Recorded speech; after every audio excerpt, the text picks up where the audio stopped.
Au fil des ans, les riches du monde ont trouvé des moyens de plus en plus absurdes de dépenser des sommes ridicules d'argent. Mais rien ne se compare vraiment au monde des yachts de luxe.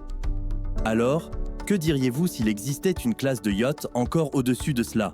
De la capacité d'accueillir une boîte de nuit, du champagne, des fêtards, une piste de danse et tout le tralala, à des choses encore plus absurdes, comme une coque en or massif, un hélipad intégré et même une annexe sous-marine. Voici les 7 yachts les plus incroyables au monde.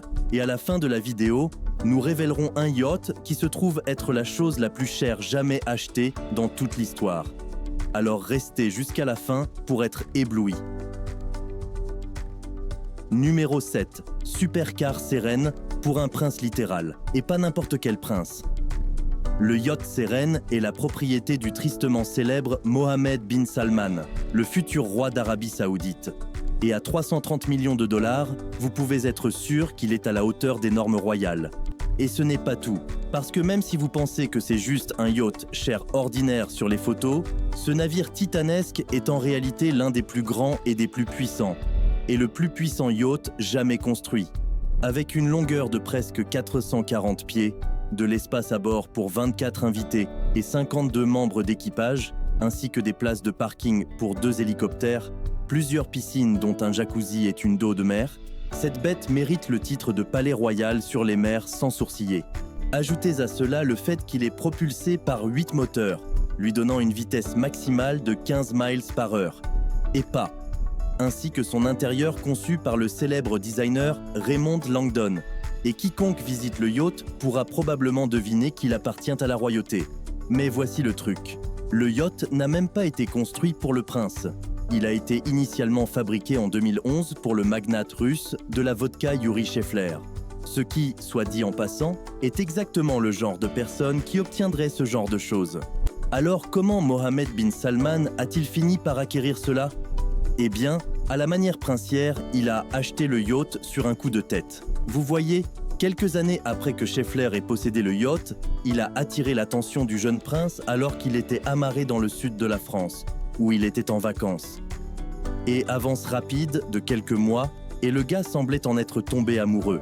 Mais encore une fois, avec des choses comme une salle de cinéma en plein air, une pièce dédiée uniquement pour le piano à bord, une piste de danse entière, ainsi que des choses plus sérieuses, comme une salle de conférence pour que le prince puisse mener ses affaires, et même 2 hélipads pour les invités VIP, il n'est pas difficile de comprendre pourquoi le prince milliardaire aimait tellement cette machine.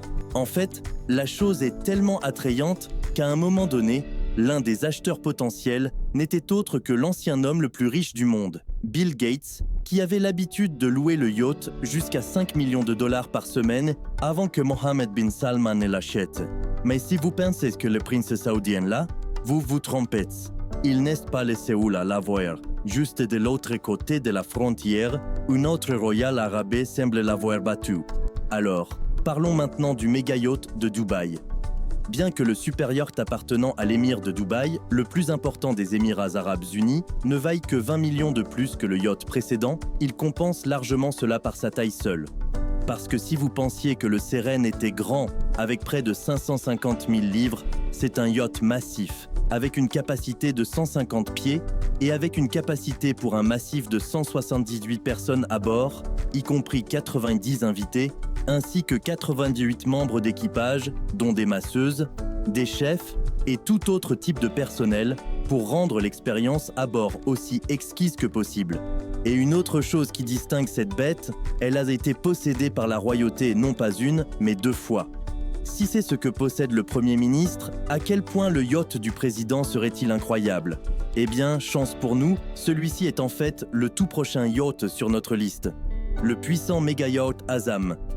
D'un prix de 650 millions de dollars, coûtant une somme colossale de 130 millions de dollars de plus que le précédent. L'Azam n'est pas super récent. Il n'est pas non plus d'une technologie de pointe de niveau spatial, mais il a quelques tours dans son sac que aucun autre yacht au monde n'a. Le premier étant sa taille. Vous voyez, non seulement l'Azam est l'un des plus grands yachts du monde avec 590 pieds, il est en fait le plus grand yacht privé de l'histoire. Et bien que les détails soient évidemment limités en raison de la nature sensible de son propriétaire, rien d'autre sur le yacht n'est à négliger non plus. Pour n'en mentionner que quelques-unes, l'ASAM a son propre système de défense antimissile. Et comme si cela ne suffisait pas, la suite principale est également à l'épreuve des balles contre les assassins potentiels. Et bien que cela puisse le faire paraître brutal, c'est aussi le même yacht dont le lustre ne vibre même pas en raison de la douceur de ses déplacements. Et en parlant de déplacement, si tout cela ne suffisait pas non plus, l'ASAM est à la fois le plus lourd de tous les temps, mais aussi l'un des yachts les plus rapides du monde, avec la capacité de naviguer à une vitesse ahurissante de 30 nœuds. Avec tout cela, disons simplement que le prochain yacht a beaucoup à surpasser. Alors, comment se compare-t-il ? Eh bien, disons simplement qu'en coûtant plus du double de l'ASAM, l'Eclipse vous montre facilement ce qu'il essaie d'être. Construit à la demande du milliardaire russe Roman Abramovich, l'Eclipse a été conçu pour être une seule chose et une seule chose. Le bateau le plus cher du monde qui n'est pas en or. Spoiler alerte. Alors, comment y parvient-il ? Eh bien, d'abord, les 536 pieds de long du yacht sont entièrement blindés. Oui, les fenêtres aussi. Ensuite, il y a la menace d'une bombe ou d'un assassin au couteau. Et une fois de plus, l'ensemble est doté d'alarmes d'intrusion. Et si tout le reste échoue, il y a même un système de défense antimissile pour les situations les plus graves. Ensuite, il y a des choses plus décontractées, comme 24 cabines d'invités, 5 étoiles, non pas une, mais 2 piscines de taille normale, 2 hélipads avec de l'espace intérieur pour un 3e, et même un ensemble de 3 grands bateaux à 3 places. Et puis, il y a la chose la plus chère de toutes les choses en or. Le seul lancement de 3 bateaux nécessite à lui seul 70 personnes à bord pour la maintenance.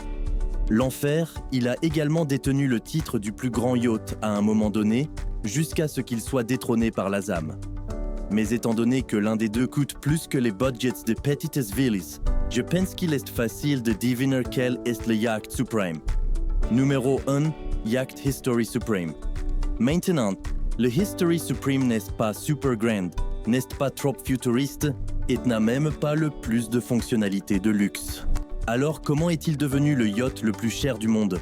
Et la réponse peut être décrite en un seul mot, l'or. C'est vrai ?